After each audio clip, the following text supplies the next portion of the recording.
Čau, dragi moji, kje ste, kako ste? Moram reči, da tale look videa perfektno posebla moj karakter. Tako govorili bomo o scary zgodbah, resničnih scary zgodbah in brali jih bomo in full bo scary video, ampak jaz sem tako cela pink. Ledice so pink, ozadje je pink, who cares? Kdo rabi, da v lifeu stvari imajo smisel? Imeli smo par dni nazaj 28 stopinj, zdaj imamo sneg. Danes sem bila v Kranj, sem šla v gym in pa sem šla v trgovino in sem prišla ven iz trgovine, sem ven pogledala, je bilo toliko snega na mojem avtu, pač kaj da. Vedno sem imel ful radi, ko sem pripovedovala scary zgodbe, tudi streame take smo imeli. Vse so resnične zgodbe, ki so jih ljudje doživeli ali pa moji sledilci, tako da scary video bo, vzemite si dekco, stisnite mačka, fanta, punco, kavč, vzemite si kakao s pencem ali pa smetano, da vas ne bo toliko strah, pa zvečer zaspite z prižgano lučjo, pa da majčkeno razbremenim na začetku vzdušja. Tole je moja najnovejša igračka. Tukaj vidite, kako točno kaj izgleda. Itak že veste, da sem ambasadorka pri svetu užitka, tako da imate vedno tam, ko kaj nakupujete, kodo Alenka 10, ki velja na stvari, ki niso znižane, in Alenka 5, ki velja na stvari, ki so znižane. Ker je še pomembno, da veste, da to velja tudi v fizičnih trgovinah, in to je ena izmed stvari, kjer me lahko odprete, ker če kupujete s to mojo kodo, jaz ohranjam taka lepa sodelovanja. Drugače pa pojem tega vibratorja, ker ga tukaj predstavljam, to, da je 5 vibratorjev v enem, ker ima 5 različnih nastavkov in tudi te nastavke lahko popolnoma po želji, se bom pokazala, namestiš, zaradi tega, ker bebe smo vse različno narejene, različnih oblik. Ena hoče ga toliko imeti, ena ga hoče toliko imeti, druga ga hoče toliko imeti in dejansko mi je tale najljubši, ki pa ponaša pavc. Tale se dejansko obnaša kaj jaz, krmečkam po svoje pleše. By the way, ta stvar in ta stvar sta magnetno povezani, torej ko začne ta vibrirati, začne tudi ta vibrirati. Tako da magic, technology. Je pa tudi vodoodporen in kakor vidite, tukaj je dobil nagrado. Erotics Award Winner 2023. Dol bo linkan, dol imate moje kode, da ne boste pozabili na njih. Zdaj gremo pa na scary video. Meni osebno mislim, da je ta prva zgodbica najbolj všeč. Naslov je Kam je šla Regina? Naj začnem tako, da pojasnim, da sem velik skeptik in ateist. Ne podpiram nobene teološke doktrine in ne verjamem v duhove, nezemljane ali sporočila od onostranosti. Prav tako ne verjamem nobeno obliko New Age spiritualizma, brez kristalov, brez zdravljenja duhov, brez entitet, ki bdijo nad nami, ampak obstaja en dogodek, ki ga ne znam razložiti. Moja zgodba se dogaja sredi 70-ih let prejšnjega stoletja.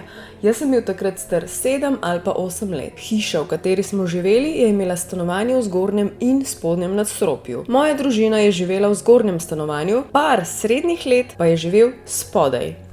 Nekaj dodatnega denarja so oni zaslužili s tem, da so zagotavljali dnevno varstvo za različne otroke. Vendar nikoli niso varovali več kot enega otroka hkrati. Običajno sem se spoprijateljil s temi otroki in bil sem precej navajen, da kar naenkrat ne prihajajo več. Ko so se spremenili urniki njihovih staršev ali pa so se preselili ali pa karkoli drugega. To je bilo pa tukaj eno dekle, s katero sem se še posebej povezal. Od takrat sem pozabil njeno ime, vendar sem prepričan, da se je začelo na R, zato jo kličemo Regina. Še zdaj se spomnim, da je bila 1 ali 2 leti starejša od mene in je imela svetle skodrane lase. Mislil sem si, da je lepa. Tako sem nekega dne z mamo igral otroško različico badmintona na velikem travniku tik pred našo hišo. Verjetno je bil vikend, ker je bilo okoli pol dneva in nisem bil v šoli. Podajala sva si žogo naprej in nazaj, ko sem videl Regino stati na vratih. Nisem bil niti manj presenečen, ko sem jo videl in sem zaklical nekaj takega kot: Hej Regina, a se nama pridružiš? Odgovorila je: Odhajam, Ron, z Bogom. Seveda v nemščini. Zdela se mi je popolnoma normalna in nosila je običajno oblačila iz 70-ih let, tudi ena stvar me je takoj presunila. Ni se smejala, ampak je bila zelo, zelo resna. Tudi njen glas je bil nekako monotono tih. Nato se je začela mirno oddaljevati od naše hiše čez strato in šla naravnost med mene in mamo. Moja mama je nato vprašala: S kom se pogovarjaš? In rekel sem: Regina, gotovo si jo videla. Ko sem obrnil glavo, da bi poiskal dekle, ki bi moralo biti še na travniku, je že izginila. Nekega dne pozneje me je oče poklical v svojo delovno sobo, ker mi je imel nekaj zapovedati. Regina je umrla v spodnjem stanovanju. Igrala se je s snemalnikom, ki je imel pokvarjen napajalni kabel in jo je udarila elektrika. Moj oče je rekel, da mu je zelo žal, a tudi vesel je bil, da mi ni bilo treba biti priča prihodu reševalnega vozila in policije, saj sem bil v šoli. Nato sem vprašal, kdaj se je to zgodilo. Izkazalo se je, da se je to zgodilo dan, preden sem jo videl zapustiti hišo. In ta finiš mi je še najbolj tako wow. Očiten odgovor na to je, da sem gotovo slišal starše govoriti in da je moja podzavest se izmislila to srečanje Regine, kot otrok pač. Povem vam, da to ni res. Videti Regino se mi je sprva zdelo povsem naravno. In še nekaj. Desetletje pozneje smo se o tem pogovarjali z mamo, ki je zelo razumna ženska, in razkrila mi je, da so moji starši načrtovali, da mi o smrti sploh ne bodo povedali. Zelo sem bil navajen, da se otroci spodnjega pritličja ne pojavljajo več in moji starši so mi to preprosto probali zamolčati, ker ne bi bilo nič čudnega. Moja mama je trdno prepričana, da se o tem nista pogovarjala. Na koncu so mi povedali samo zato, ker me je mama slišala govoriti z Regino. Zdaj sem star 48 let in nikoli v življenju se nisem srečal z nobenim drugim nadnaravnim dogodkom. Ko so moji ljubljeni stari starši umrli, sem aktivno iskal kakršnekoli nadnaravne znake. Čeprav sem čutil povezanost z dekletom, z Regino, je bila moja čustvena povezanost z družino seveda veliko večja, ampak nikoli se ni zgodilo nič. Moj spomin na ta dan je še zelo jasen in zgodbe nisem ničemer olepševal. In vsa ta leta kasneje se še vedno sprašujem, kam je šla Regina? Chills.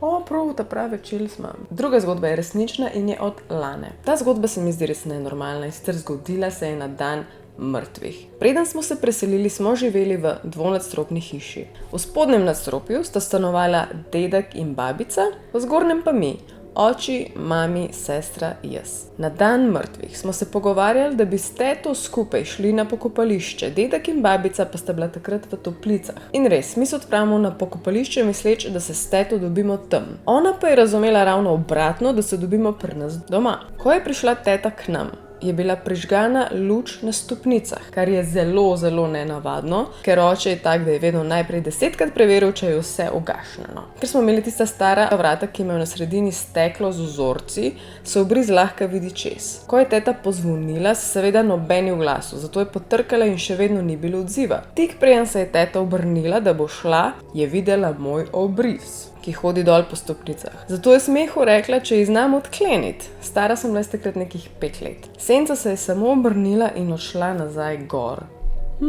Teta je potem mojo mami klicala, ker je mislila, da sem toliko mehna, da pač ne znam odpreti vrat. Ali pa sem se preprosto prestrašila. Mami se je oglasila in teta je povedala, da je že pred vrati in če lahko pride odkleniti. Mami pa je povedala, da smo se očitno narobe razumeli in da smo mi že na pokopališču. Teta je bila zelo zmedena in rekla, kako, če sem ravno kar videla Lano, torej to, ki piše zgodbo, ki je šla gor po stopnicah. Mami je zmedeno rekla, kako to misliš, če sem jaz z njimi in z Lano. Teta se je obrnila in stekla do avta. Ko smo prišli domov, je bila luč ugasnjena, vse je bilo normalno, nič se ni videlo, da bi bil kdo pri nas doma, nič ni manjkalo, zato se pač nismo obremenjevali. To rata hujš. Po noč okrog 3. ure zjutraj se je na ves glas začel dreti čuk. To naj bi pomenilo, da kliče smrt. Mami in oče sta stekla ven in oče ga je začel obmetavati z nezrelimi kaki, ki so ležali na tleh, z namenom, da bi ga spodil. Naslednji dan je umrla soseda.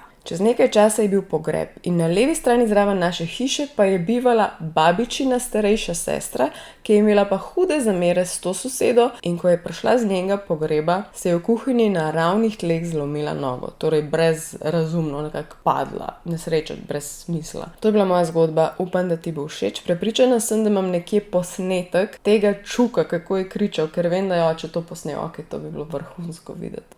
Druga krajša zgodbica od iste punce. Ta zgodba je od mojega dedka in babice. Zgodilo se je zelo dolgo časa nazaj. Dedek in babica sta živela v dvonadstropni hiši. V spodnjem nadstropju je imel stanovanje moj oče, dedek in babica po zgornjem nadstropju. Nekaj noči je babica okoli 2 zjutraj zaslišala trkanje na okno. Prvič se ni obremenjevala, zato je šla nazaj spat, ampak je zaslišala še enkrat trkanje. Takrat je zbudila dedija, ker je mislila, da ima presluhe. Dedi seveda najprej ni slišal ničesar, nato pa je enkrat bil tako glasen trk, da sta ga slišala oba. Pogledala sta proti oknu, a tam ni bilo ničesar. So se pa majčkeno zamajale zavese. Dedi je odprl okno in pogledal na vse strani, videti pa ni bilo ničesar. No, potem se je trkanje nehalo. Čez nekaj časa pa sta iz Kanade dobila pismo, ker je pisala, da so babičinega brata našli mrtvega v motelu. Lana pravi, da če se prav spomne, ga je zadela kap in takoj smo vedeli, da se je tisto noč njegova duša prišla posloviti od svoje sestre, torej od babice, od Lane. Ta trkanje, jaz presežem, da se to tako pogosto pojavlja, tako zelo pogosto. da se na ta način pridejo ljudje in duše posloviti. In jaz, ko sem študirala etnologijo, smo dejansko govorili o tem, kot to legit pojavu. To se tako pogosto pojavlja. Ko če kdo še to doživel, valjda napište zgodbo ali vsaj dol v komentar. Naslednja zgodba je v bistvu precej podobna, od Zale. Ojla, že ne milijonič sem pogledala tvoj video o paranormalnih zgodbah, pa sem ti odločila še jaz poslati svojo. Pred 3 leti je umrl moj dedi. Kakšen mesec po smrti mojega dedka sem šla do sobe mojega brata v zgornjem nadstropju. Ko prideš iz stopnic in greš naravnost, je ene 3 metre naprej na desni soba mojega brata. Jaz sem bila kakšen meter pred bratovo sobo in sem se ustavila. Videla sem pojavo. Bila je samo senca oziroma izgledala je tako. Jaz sem jo videla na ta način, da me je pogledala izza zidu. Kakšno sekundo sem strmela v pojavo in potem je šla nazaj v sobo. Pojava je bila čisto črna, mal prosojna in imela je majhne krvavo rdeče oči. Takrat sem šla malo hitreje do sobe, ker sem mislila, da sem samo imela privid, da sem nekaj narobe videla in me je samo brat pač pogledal iz sobe. Ko sem prišla v sobo, je moj brat ležal na svoji posli in igral igrice in PlayStation s prijatelji. Takrat sem se prestrašila in upanju, da je bil to on, sem ga vprašala, če me je mogoče pred sekundo pogledal iz sobe, ko sem hodila do nje. Rekel je ne. Takrat me je zmrazilo. Pozabila sem na to in si mislila, da sem si samo predstavljala. Čez nekaj časa sem hodila po istem hodniku do svoje sobe. Ko prideš mimo bratove sobe, je čez 1 meter spalnica mojih staršev in potem na koncu čisto naravnost moja soba. Hodila sem do moje sobe, ampak kak meter pred sobo mojih staršev sem videla v njuni sobi isto črno prosojno postavo s krvavo rdečimi očmi. Ustavila sem se in spet se me je zmrazilo. Takrat je bila noč in sem bila sama doma, o moj bog. Sem prižgala luč v sobi in tam ni bilo nikogar in ničesar. Vse je bilo mirno in moje mačke tudi ni bilo v hiši, balkon je bil zaprt. Potem, ko sem prvič videla pojavo, sem nekajkrat, ko sem bila sama doma, slišala zvoke. Zvoki so bili takšni, kot da bi bil še nekdo v hiši. Velikokrat v svoji sobi začutim čudno prisotnost in čuden občutek imam, kot da me ves čas nekaj opazuje. Včasih, ko prespim pri moji babici, imam isti čuden občutek, kot da me nekaj ali nekdo opazuje. Z mojim dedkom sem se zelo dobro razumela in ker je živel poleg nas z mojo babico, sem se z njim družila ves čas. Včasih se mi zdi, da ga vidim, včasih se mi zdi, da ga slišim. Je pa res, da je on dobil korono takrat, ko se nisva smela videti in potem je šel v bolnico. Kakšen mesec ali pa mogoče malo več se nisva videla in v bolnici takrat je umrl. Včasih se mi zdi, da me on pride pogledat in imam občutek, da me nekdo gleda. Takrat, ko je umrl, sem imela tudi tak občutek, ampak veliko močnejši. Ne samo kot da me je nekdo opazoval, ampak kot da je bil poleg mene vsako sekundo, me objemal, tolažil in žaloval z mano. Ok, tu isto, da folk prije dobesedno tako pogledat, pozdraviti, klepetati, ne vem, ali v sanjah, ali tako realno se tudi ful dogaja. In jaz se spomnim, ko je meni starata umrl, ko sem bila pri mami v Kranju, po tisti spalnici, ker sta drugače ona dva spala, ko sem pri mami prespala in da me je bilo sam na polno strah, da me bo prišel pogledat. In sem si skozi govorila, kao, sej dobro, sej kul, se ni treba prijeti, ko me bo strah. Se spomnim, sem si to govorila v glavi, ko me je bilo strah, da me je prišel pogledat. Oh my god. Še zadnja resnična zgodba, jaz sem ji dala naslov, ker duh komunicira. Gremo. Tole se je zgodilo ne tako dolgo časa nazaj. Že kar nekaj časa hodim na terapije. Na tej točki sem bil z mojo trenutno terapevtko morda 2 leti. Napredoval sem in resnično sem bil navdušen nad tem, koliko mi je lahko pomagala. Imela je 2 majhna otroka, ki sta prihajala v njeno pisarno ob dnevih, ko ni bilo šole. Nasproti njene pisarne je bila postavljena igralnica. Običajno je otroke pospremila varuška. Na naših urah ni bilo nikoli nobenih motenj, otroci niso motili, čeprav so bili majhni. To me je skoraj toliko navdušilo kot njene očitne sposobnosti terapije. Ta dan je tudi prišla s svojima otrokoma. Med njo in njenimi otroki je stala veliko starejša ženska in mislil sem si, očitno ima novo varuško. Napestila sva se za najino sejo, le da sem imel izjemen občutek žalosti. Vprašal sem jo, če je v redu. Rekla mi je, da je. Toda seveda bi to rekla, ker je imela pač te poslovne meje in je mogla njemu jambrati, ker to je le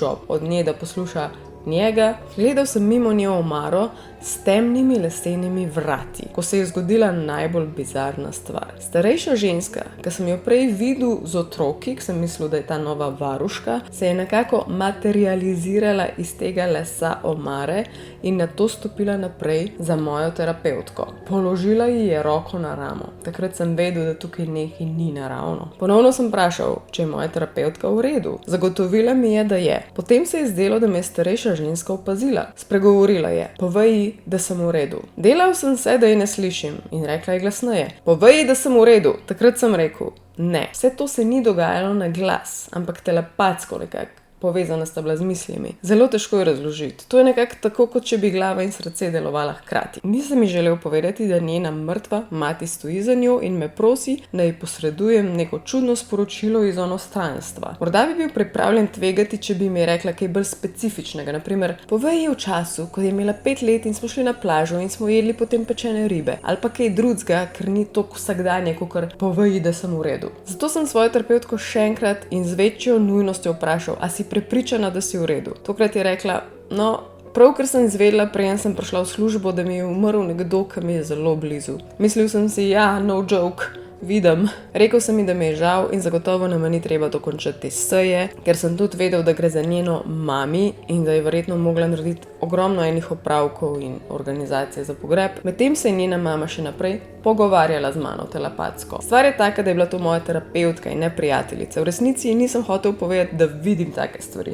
Predstavljaj si, da terapeutki poveš, jaz vidim neke privide, pač itak ne upaš, ne? Prav tako nisem želel posredovati sporočili iz onostranstva, ker se je zdelo res velik problem. Odšel sem in rekla mi je, da je nekaj tednov ne bo. V naslednjih tednih sem bil obseden s tem sporočilom njene matere. Ves čas mi sledila in želela to posredovati naprej. In ne pozabiti, tudi moja terapeutka mi ni nikoli povedala, kdo je umrl. Nikoli je rekla, da je bila njena mama. Ko se je vrnila v službo, sem zbral pogum in ji povedal, kaj se je zgodilo. Opisal sem, kako je ženska izgledala, kaj je imela oblečeno in kaj je rekla. Rekel sem ji, da vem, da je to precej medlo površinsko sporočilo, vendar sem ji ga moral posredovati, ker ga nisem mogel nehati poslušati, videti je bila čisto v šoku. Povedala mi je, da njena mama, ko je že njen oče umrl, je rekla, samo želim si, da bi vedela, da je v redu. Z leti je postalo nekaj, s čimer je bila obsedena. In mama, dokler je bila živa, je s to idejo postala obsedena, ker ni vedela, če je njen mož v redu. In očitno to medlo površinsko sporočilo v redu sem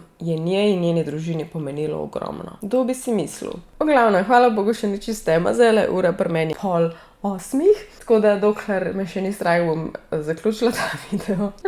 Upam, da do spanja pozabim na te zgodbe. Upam, da vam je bilo všeč, polajkajte, naročite se pa kakšen komentar puste. Napišite mi svojo zgodbo, mogoče kdaj v prihodnosti spet kmalu naredim podoben video. Hvala, ker ste gledali, pridni bote. Eiler mama out.